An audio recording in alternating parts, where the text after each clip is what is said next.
Hi, I'm Louisa Sijabat, a liquidator and bankruptcy trustee. So you may have seen that the banks are extending their payment freezes for certain customers on certain loans for another 4 months.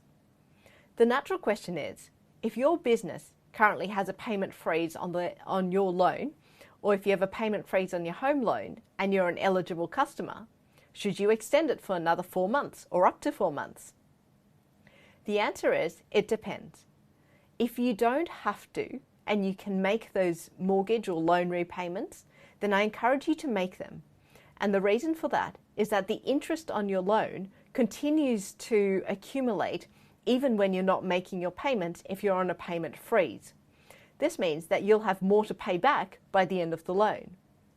However, if you can't afford to make the payments now, but you think you could make your payments in the future, such as if your business is in one of those industries that has been heavily impacted by COVID-19, then do look to get an extension on your payment freeze, because as the economy begins to recover from COVID-19, if your revenues bounce back up or increase a fair bit more from what they are now, then you are back into being able to do business, even if it's at a reduced level, and eventually pay down that loan.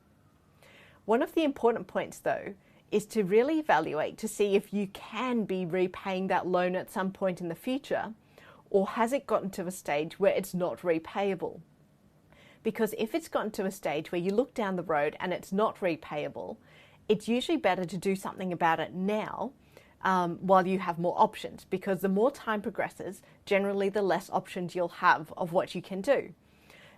For example, if you can't repay a business loan, is this secured against, or have you signed a personal guarantee, which then puts your family home at risk? And you might have more options to sort that out now in the best possible way than if you wait, have the extended payment freeze, and then look to do something about it. So the main thing is, if you are going to get that payment freeze, make sure you have a plan of what you're going to be doing at the end of it. And if things are looking a little bleak now, that you try and work something out now while you have more options available to you.